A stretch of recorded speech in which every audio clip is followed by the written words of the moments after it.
මම සමස්තලක රැකියා අපේක්ෂිත සංගමයෙන් වෙනුවෙන් DMA නිශාන්ති මේ ඇත්තටම අපි පහුගිය ආණ්ඩු වලින් මේ උපාධිධාරීන් විදියට මේ රැකියා අපේක්ෂාවෙන් ඉන්න දවස්වල මේ ආණ්ඩුව මැතිවරණ සමයේ කියන්නේ වර්තමාන ජනාධිපතිතුමා මේ අපි උපාධිධාරීන් එකතු වෙලා ලොකු බලාපොරොත්තුවක් දුන්නා උපාධිධාරී හැමෝටම. එතකොට අපේ හිතේ ලොකු බලාපොරොත්තුවක් ඇති වුණා මේ මොකද අපි කාලයක් තිස්සේ මේ උපාධිධාරීන් විදියට රැකියා විරහිත විද්දී මේ මොකද මේ කලින් ආණ්ඩුව මේ ප්‍රශ්න වලට විසඳුම් දෙන්නේ නැති නිසා මෙයා මේ වර්තමාන ජනාධිපතිතුමා මේ කියන්නේ මේ රැකියා මේ වේකන්සි මේ තියෙන මෙන්න මේ ආන්සර්වල තියෙනවා මේ ආන්සර්වලට මෙච්චර ප්‍රමාණයක් ගන්න පුළුවන් මෙච්චර ප්‍රමාණයක් ගන්න පුළුවන් කියලා මේ ගණන් මිනුම් ඇතුව මොකද අපිට ලොකු බලාපොරොත්තුවක් දුන්නා. ඉතින් අපි ඒ බලාපොරොත්තුවත් එක්ක මේ වර්තමාන රජය මේ බලයටපත් කරලා මේ බලයටපත් කරා. එතකොට එයාලා අපිට දුන්න පොරොන්දුව මේ මොකද පළවෙනි අයවැයෙන්ම රැකියා විරහිත උපාධිධාරීන් 35000කට රැකියා ගත කරන බලාපොරොත්තු මත තමයි මේ අපිට මේ පොරොන්දුව දුන්නේ. එතකොට අපි බලන් හිටියා ලොකු බලාපොරොත්තුවක් ඇදුව පළවෙනි අයවැය ඉදිරිපත් කරද්දී මොකද මේ අපි රැකියාවක් ලබා ගන්න.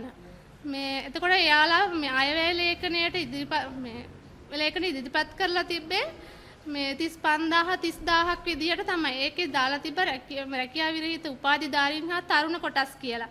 එතකොට මේ අපි දැනට යාලා මේ කියන්නේ කාලෙන් මේ ටිකෙන් ටික මොකද රැකියා විරහිත අයට මේ කප්පාදුවක් කරමින් තමයි මේ රැකියාව ලබා දෙන්න මේ රැකියාව ලබා දෙන්න දැන් කටයුතු කරමින් යන්නේ. එතකොට යාලා විටින් විට මේ තැන් වලාත්තල පොඩි ගැෂට් කිරීම කරනවා. ඒ ගැෂට් කරණේ වගේ දාන්නේ රැකියා විරහිත උපාධිධාරීන් හා තරුණ කොටස් විදිහ හැමෝටම කියන්නේ A level O level ඒවත් එක්කම තමයි මෙයාලව මේ රැකියාව ලබා දෙන විදිහට ගැෂට් කිරීම කරන්නේ. එතකොට අර රැකියාව විරහිත උපාධිධාරීන් තැන තියෙන කියන්නේ ඇතුළට එන්න තියෙන ප්‍රමාණය අඩු වෙනවා. පොදුවේ හැමෝටම තමයි යාලා මේ එක්සෑම් තියන්නේ. මේ ඒක නිසා දැන් මොකද යාලා පොරොන්දු වුණේ අපිට 35000කටම රැකියාව ගත කරනවා කියලා. කියන්නේ විරහිත අයටම. එතකොට දැන් අපි මොකද මේ ඒ වගේම යාලා තියෙන සාකච්ඡාවල අපි මෙහෙම උද්ඝෝෂණ මේවා කරාම යාලා කොහොමද මාධ්‍යයට දෙනවා මේවා කරන්නේ මේ බොරුවට කරන්නේ එක එක්කෙනාගේ බලපෑම් මත තමයි මේ දේවල් යාලා එකතු වෙලා කරන්නේ. මේ මොකද මේ මාධ්‍යයට දෙනවා යාලා අපි මේ එච්චර ප්‍රමාණයක් රැකියාව විරහිත අයට ජොබ් දෙනවා.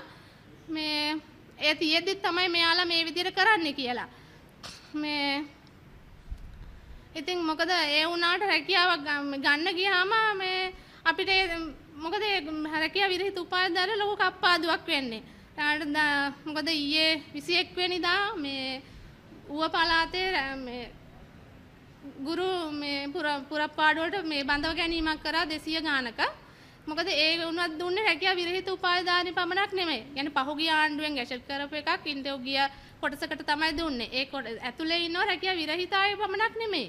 ඒ කියන්නේ කලින් මේ විවිධ ජොබ් වල මේ වැඩ කරන අය තමයි මේ ඒ ඇතුලේ ගොඩ ප්‍රමාණයක් ඉන්නේ. එහෙම වුණාම අපි අර රැකියාව විරහිත අයට යන්න තියෙන ප්‍රමාණය අඩු වෙනවා. මොකද එයාලා අපිට පොරොන්දු දෙනකොට දුන්නේ රැකියාව විරහිත 35000කටම තමයි රැකියාව ගත කිරීම කරනවා කියලා. දැන් කියන්නේ වර්තමානයේ ජනාධිපති බලයටපත් වුණාට පස්සේ ආණ්ඩුව සමග කියන්නේ මේ මොකද එහෙම අපි බඳවා ගැනීම කරනවා කියලා මේ මොකද ස්කීම් එකක් යටතේ. එතකොට පස්සේ මෙයාලා ආණ්ඩුවපත් වුණාට පස්සේ කියනවා දැන් එහෙම බඳවා ගැනීම කරන්න බෑ. මේ එක්සෑම් දෙනවා. මේ ඒ එක්සෑම් වලින් තමයි ඉදිරිපත් මේ අපි එන්න ඕන කියලා. මොකද එහෙම මෙයාලා අපිට එහෙම පොරොන්දුවක් දුන්නේ නැහැ. මේකද පත් වෙන්න කලින් ආණ්ඩුව.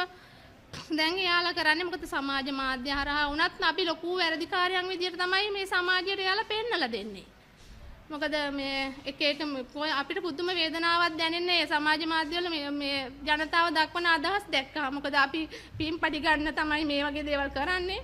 මොකද පින් පරිකාරය විදියට තමයි එයාලා මේ විදියට අපිට මේ පහර ගහන්නේ. මොකද ඒව මට නම් හිතෙන විදියට නම් මේවා රජයෙන් විසින්ම විවිධ පුද්ගලයන් දාලා මේ කරන දේවල් විදියට තමයි මට නම් හැඟීමක් දැනෙන්නේ අපිට. මේ මොකද ඔබතුම වේදනාවක් දැනෙන්නේ. ඒ විදිහටයි මේ රටේ උගත් මිනිස්සු මේ බුද්ධිමත් පිරිසට තරුණ පිරිසට මේ වගේ පහර ගැනීම. කියන්නේ පහත් කිරීම විදිහට සලකන්නේ කියලා. මේ කියන්නේ මේ හැම වෙලාවෙම කලින් ආණ්ඩුව තිබුණ දවස්වල මේ අය තමයි එකතු වෙලා උපායධාරී වෙනුවෙන් පාරට බහැලා මේ ඒ ප්‍රශ්න වෙනුවෙන් කතා කරපු අය.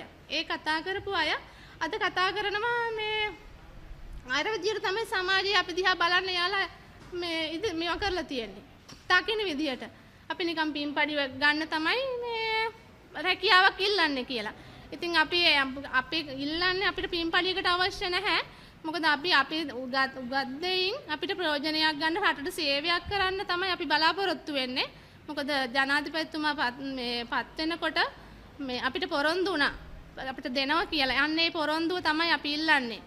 මේ මොකද 35000 උපාධාරීන් මේ රැකියාගත කිරීමක් කරන්න කියලා.